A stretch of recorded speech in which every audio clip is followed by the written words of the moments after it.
നമുക്ക് സ്റ്റേഡ് ഇന്നത്തെ daily reflection ജീവിത രൂപകൽപ്പന എന്ന തലക്കെട്ടോടുകൂടിയാണ്. ഒന്നാമത്തെ പടിയുടെ ഭാഗമായ ലിറ്ററേച്ചറിലെ 27ാമത്തെ പേജിലെ ഭാഗം. അപ്പോൾ അവിടെ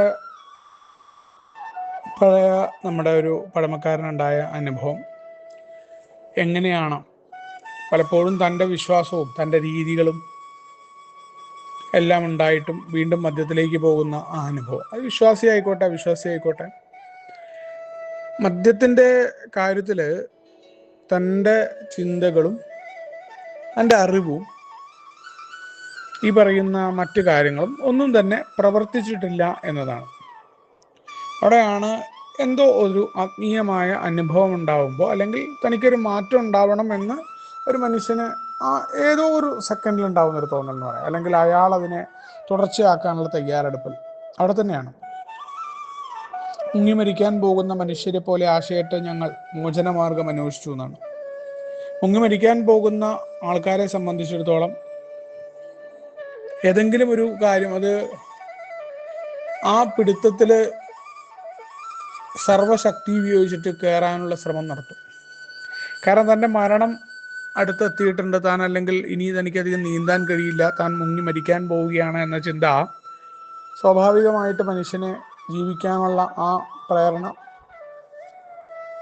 നിരവധി തലമുറകളിലൂടെ ജീനുകളിലൂടെ കൈമാറ്റം ചെയ്യപ്പെട്ട മനുഷ്യവർഗത്തിൻ്റെ ആ എക്സിസ്റ്റിംഗ് അല്ലെങ്കിൽ നിലനിൽക്കാനുള്ള ആ ഒരു കാര്യം, ഇതെല്ലാം അവിടെ നിൽപ്പുണ്ട്. ഇപ്പോൾ ആൽക്കഹോളിക്സ് അനോണിമസിൻ്റെ പ്രോഗ്രാമിലേക്ക് വരുമ്പോൾ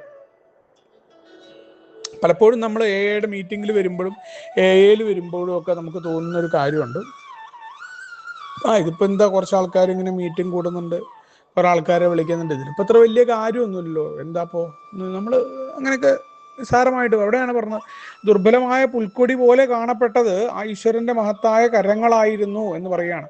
ആൽക്കഹോളിക്സ് അനോണിമസിനെ മനസ്സിലാക്കാനും എനെ പ്രവർത്തിപ്പിക്കാനും ആരൊക്കെ തയ്യാറാകുന്നുവോ, പ്രോഗ്രാമിനെ എൻ്റെ ജീവിതത്തിലേക്ക് പ്രവർത്തിപ്പിക്കാനുള്ള തയ്യാറെടുപ്പ് ഞാൻ നടത്തുമ്പോൾ, ആദ്യം ഞാൻ അത്ര നിസ്സാരമായി കരുതിയിരുന്ന എയുടെ മീറ്റിംഗ് ആണെങ്കിലും എയുടെ പ്രോഗ്രാം ആണെങ്കിലും അത് വളരെയധികം ബലപ്പെട്ടതും ഇന്ന് എൻ്റെ ജീവൻ നിലനിൽക്കുന്നതുമാണ് എന്ന് പിന്നീട് മനസ്സിലാക്കാൻ പറ്റും.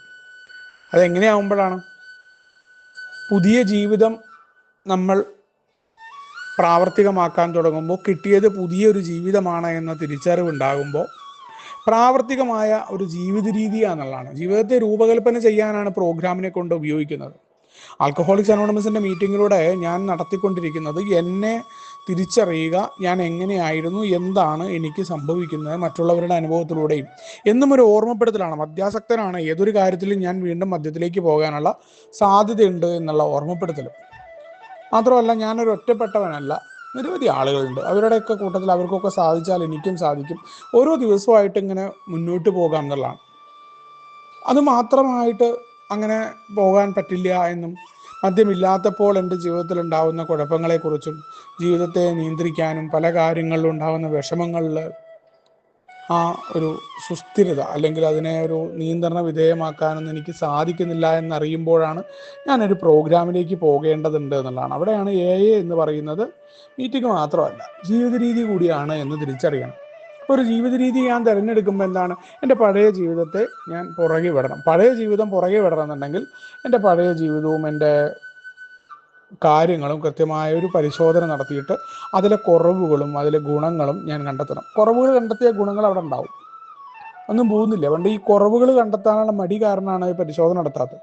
അപ്പോൾ കറക്റ്റായിട്ട് ഞാൻ എൻ്റെ ജീവിതത്തെ രൂപകൽപ്പന ചെയ്യണം എന്നുണ്ടെങ്കിൽ ആദ്യം നടത്തേണ്ടത് ആത്മപരിശോധനയാണ്. അപ്പോൾ ആത്മപരിശോധനയുടെ ഒറ്റയ്ക്ക് നടത്താൻ പറ്റില്ല. പ്രോഗ്രാമിൽ മുന്നേ പോയ പഴമക്കാരായ ആളുകളുടെ സഹായം വേണം. അവരേത് രീതിയിലാണ് അവരുടെ ജീവിതത്തെ ചിട്ടപ്പെടുത്തിയത് എന്നുള്ള അനുഭവങ്ങളാണ്. ബിഗ് ബുക്ക് അടക്കം ഏടെ പഴമക്കാരുടെ അനുഭവങ്ങളിലൂടെ തന്നെയാണ് അവരെങ്ങനെ കടന്നുപോയി, അവരെന്തൊക്കെ മാർഗങ്ങളാണ് സ്വീകരിച്ചതെന്നുള്ളതാണ്. അപ്പോഴാണ് നമുക്ക് ആ ഒരു പ്രാവർത്തികമായ ജീവിത രീതി നമുക്ക് എടുക്കേണ്ടതുണ്ട്. പരിപൂർണമായിട്ട് ആ ജീവിത രീതിയിലേക്ക് നമ്മൾ വരണം എന്നുണ്ടെങ്കിൽ പരാജയം, പരിപൂർണമായിട്ടുള്ള ദുർബലത സമ്മതിക്കുമ്പോഴേ കരുത്ത് കണ്ടെത്താൻ പറ്റൂ എന്ന തിരിച്ചറിവ്. ഓരോ കാര്യങ്ങളിലും എനിക്ക് കരുത്തില്ല, ദുർബലതയുണ്ട് എന്നറിയുമ്പോൾ എങ്ങനെയാണ് തനിക്ക് ആ കരുത്തുണ്ടാക്കാൻ പറ്റുക എന്ന് നമ്മളോട് പറഞ്ഞു തന്ന രീതികളുണ്ട്.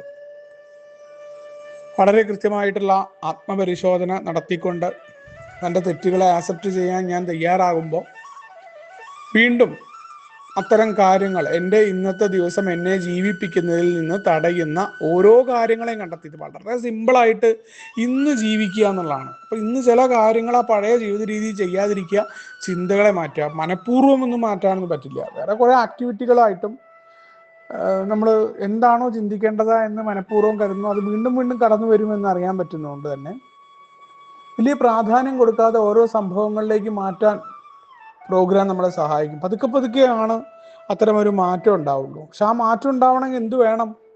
ആദ്യമായിട്ട് ആ ജീവിത രൂപകൽപ്പന അല്ലെങ്കിൽ ആ ജീവിത രീതിയിലേക്ക് വരാനുള്ള അതിതീവ്രമായ ആഗ്രഹം എനിക്ക് ഉണ്ടാവണം. ആഗ്രഹത്തിനൊപ്പം ഞാൻ പ്രയത്നിക്കണം. അല്ലാണ്ട് ഒരു ദിവസം കൊണ്ട് എനിക്ക് ചെയ്തു തീർക്കാൻ പറ്റില്ല. കാരണം ഞാനായി മാറിയ സ്വഭാവ സവിശേഷതകൾ, എൻ്റെ ഈഗോ, ഞാനെന്ന ബോധം, എൻ്റെ ആർത്തി, അതേപോലെ എൻ്റെ കുറവുകൾ, എൻ്റെ സ്വഭാവത്തിലുണ്ടാവുന്ന കുഴപ്പങ്ങൾ, എനിക്ക് തുടർച്ചയായിട്ട് കൊണ്ടുപോകാൻ പറ്റാത്ത പല കാര്യങ്ങൾ. കാരണം എനിക്ക് എന്നെ പുറകോട്ട് വലിക്കുന്നത് എപ്പോഴും എൻ്റെ പഴയ രീതി എന്നെ അവിടെ വിളിക്കേണ്ടത്. അത് എളുപ്പമാണ് എനിക്ക് അതിലേക്ക് പോകാൻ. ഈ പുതിയ രീതി എന്ന് പറഞ്ഞാൽ ശരിക്കും നല്ല വില്ലിങ്നെസ് വേണം ജീവിത രീതി. അത് പഴയ ചിന്താരീതിയല്ല. വെട്ടൊന്ന് മുറി രണ്ട് എന്ന് പറയുന്ന രീതിയിൽ തെറിക്കുത്തരം മുറിപ്പത്തൽ പറയുന്ന ജീവിത രീതിയല്ല അത്. അതൊരു മാറ്റം ഉണ്ടാവണം. അടിമുടി ഞാനെന്ന മനുഷ്യൻ മാറേണ്ടതുണ്ട്. പല കാര്യങ്ങളിലും മാറേണ്ടതുണ്ട്. എൻ്റെ ചിന്തകളിൽ ആദ്യം എൻ്റെ ചിന്തകളിൽ മാറ്റം ഉണ്ടാവണം. അത് പ്രവൃത്തിയിലേക്ക് കടന്നു വരണം. എൻ്റെ വീട്ടിൽ മാറ്റം ഉണ്ടാവണം. എൻ്റെ സുഹൃത്തുക്കളുടെ ഇടയിൽ മാറ്റം ഉണ്ടാവണം.